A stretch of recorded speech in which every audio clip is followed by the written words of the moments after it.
La cathédrale Santa Maria del Fiore de Florence a étonné le monde entier avec son dôme colossal ingénieusement conçu par Filippo Brunelleschi. La cathédrale de Florence est sans aucun doute l'une des grandes prouesses de l'ingénierie de la Renaissance. La cathédrale est dédiée à Santa Maria del Fiore, une référence au lys, emblème de Florence. Son dôme emblématique et ingénieux, achevé en 1436 par l'architecte Filippo Brunelleschi, a concrétisé un projet commencé 140 ans plus tôt. C'est le sculpteur et architecte Arnolfo di Cambio qui a proposé les premiers plans d'une nouvelle cathédrale à Florence en 1296, qui serait construite sur la cathédrale existante de Santa Reparata, à côté de l'ancien baptistère octogonal. Il a travaillé dans le style gothique italien, incorporant des éléments du gothique tardif et du design émergent de la Renaissance. Mais à sa mort, en 1310, les travaux de la cathédrale s'arrêtent. Filippo Brunelleschi est représenté dans un portrait en relief du début des années 1500, à l'intérieur de la cathédrale Santa Maria del Fiore à Florence, en Italie. Puis, dans les années 1330, l'Opera del Duomo, l'institution chargée des travaux de construction, fut reprise par la Corporation de la Laine, le groupe dominant dans la politique florentine qui apporta les fonds nécessaires à la poursuite de la construction de la grande cathédrale. Une série d'architectes éminents ont rempli le rôle de capo maestro, maître d'œuvre, dans les années à venir. Le maître peintre Giotto fut nommé à ce poste en 1334 et commença la construction du clocher indépendant qui porte aujourd'hui son nom. La première grande vague de peste noire frappa Florence en 1348, tuant entre 45 et 75% de la population. La construction de la cathédrale, supervisée à cette époque sombre par le capomaestro Francesco Talenti, s'est à nouveau arrêtée. En 1355, seuls les murs latéraux et une partie de la façade principale du projet étaient presque terminés. Talenti agrandit la nef principale, augmentant la longueur de l'église à 500 pieds et compléta le clocher de 280 pieds de haut de Giotto. En 1359 ou 1360, Giovanni di Lapoghini succède à Talenti comme capomaestro. Il releva le défi de concevoir une coupole pouvant recouvrir l'immense transept. Un autre architecte italien, Neri di Fioravante, a proposé une proposition qui éviterait les structures externes telles que les contreforts, en utilisant des anneaux de pierre et de bois cachés dans la coque du dôme. Ces chaînes fonctionneraient comme des anneaux de fer sur un tonneau, empêchant la structure de se briser. La proposition de Fioravante, sans ajout gothique, s'opposait à la conception plus conservatrice proposée par Giovanni di Lapo. En 1367, l'Opera del Duomo opta pour l'idée de Fioravante, mais avec une mise en garde, les piliers du transept seraient agrandis et le diamètre du dôme augmenterait jusqu'à 180 pieds.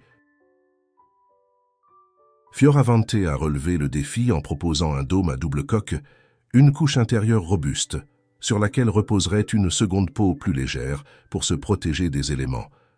C'était la première fois que ce type de conception, originaire de Perse et populaire dans l'architecture islamique, était appliqué en Europe. Fioravante proposa un dôme octogonal à 8 nervures de pierre pour couronner la cathédrale.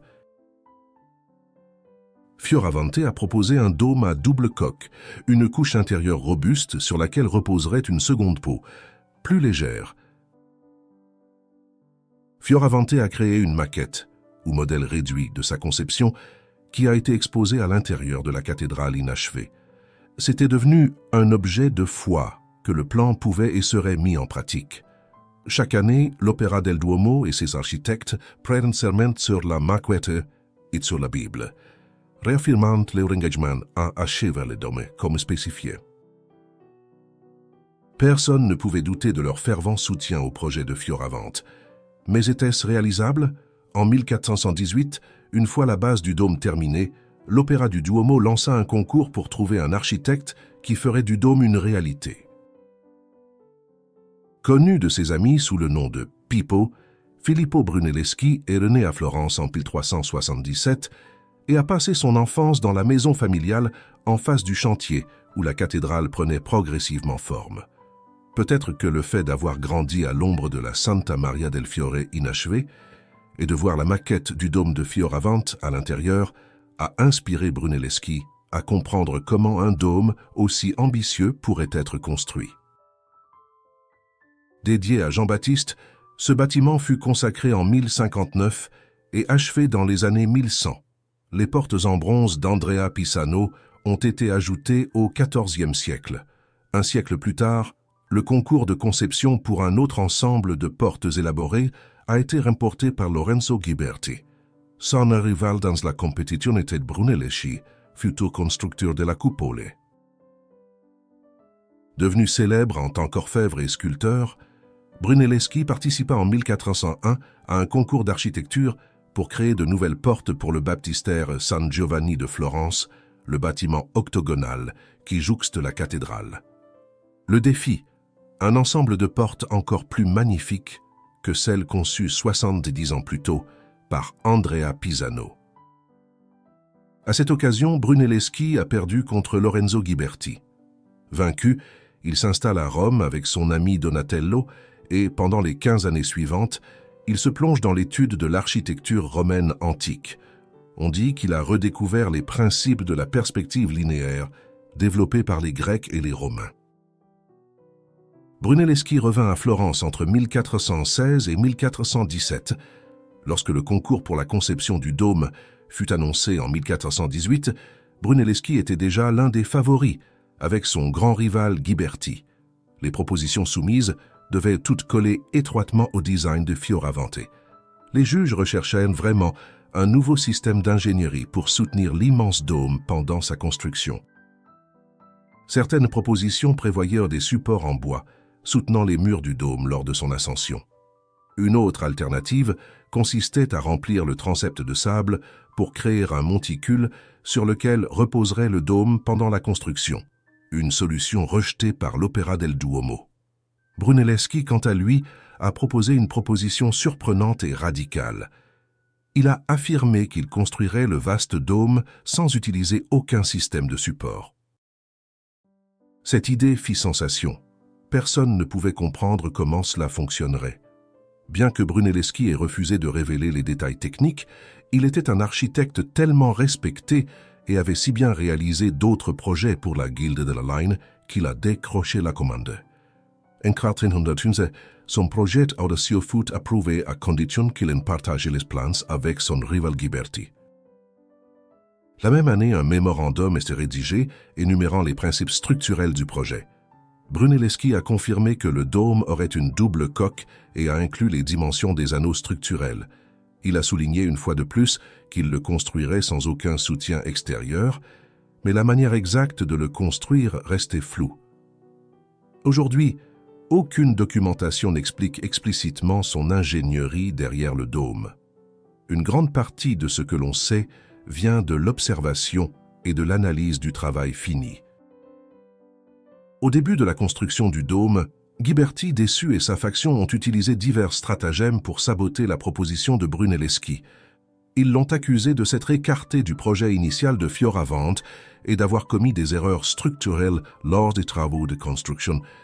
Ils étaient même tellement désespérés qu'ils se plaignaient du fait que la conception du dôme rendait l'intérieur de la cathédrale trop sombre. Aucune de ces controverses n'a cependant réussi à freiner le projet. Après que la base du dôme ait atteint la hauteur convenue en 1456, l'autorisation fut accordée pour que les travaux se poursuivent sans aucune structure de support. En 1429, des fissures causées par le poids de la coupole commençaient à apparaître dans la cathédrale, mais Brunelleschi les répara avec des renforts en fer et en bois. Lentement, couche par couche, le dôme s'est élevé sans qu'aucun échafaudage ne soit nécessaire. Fort de son expérience, Brunelleschi a conçu des palans pour faciliter le travail. Ceux-ci impliquèrent des utilisations innovantes de rouages et d'arbres, et ils étaient équipés de différentes vitesses et d'un engrenage réversible. Des années plus tard, les appareils de Brunelleschi seront étudiés et dessinés par un autre brillant esprit de la Renaissance, Léonard de Vinci. Au cours des années 1430, La construction fut entravée par des problèmes de trésorerie, des réductions de salaire et une pénurie de matériaux de construction. Mais Brunelleschi a lutté et a obtenu gain de cause en 1436. Le magnifique dôme fut achevé avec succès et le pape Eugène IV consacra la cathédrale. Brunelleschi, cependant, n'a pas eu carte blanche pour concevoir la lanterne qui achèverait ce formidable travail. Une fois de plus, un concours fut organisé et une fois de plus, le projet de Brunelleschi l'emporta sur celui de ses rivaux. S'appuyant sur son talent de sculpteur, il sculpta un modèle en bois de châtaignier, mais mourut en 1446 avant de pouvoir le placer. Sa conception de la lanterne fut finalement achevée et placée sur le dôme en 1471, surmontée d'une sphère de cuivre, la palla, conçue par Andrea del Verrocchio. Au XVIe siècle, les travaux se poursuivirent sur la cathédrale, notamment la spectaculaire décoration intérieure du dôme, un rendu époustouflant du jugement dernier commencé par Giorgio Vasari.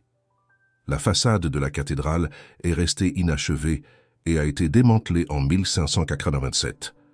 3 siècles plus tard, elle a été reconstruite dans un style néo-gothique qui cherchait à faire revivre les principes stylistiques initialement proposés par Giotto au XIVe siècle. L'architecte et mathématicien italien du XVe siècle Leon Battista Alberti s'est émerveillé devant la grande réussite de Brunelleschi. Qui serait assez envieux pour refuser d'éloges à l'architecte Pippo en voyant une telle structure dominant les cieux? Il est suffisamment large pour projeter son ombre sur tous les habitants de la Toscane, car il est réalisé sans poutres ni supports en bois. Il est difficile de croire que cela ait été fait à une époque où rien de pareil n'avait jamais été vu dans l'Antiquité. Selon la tradition historique, Filippo Brunelleschi aurait été enterré sous la cathédrale. Il s'est avéré que la tradition était vraie. En 1972, sa tombe a été retrouvée dans la crypte, à l'ombre de son propre dôme, défiant la gravité.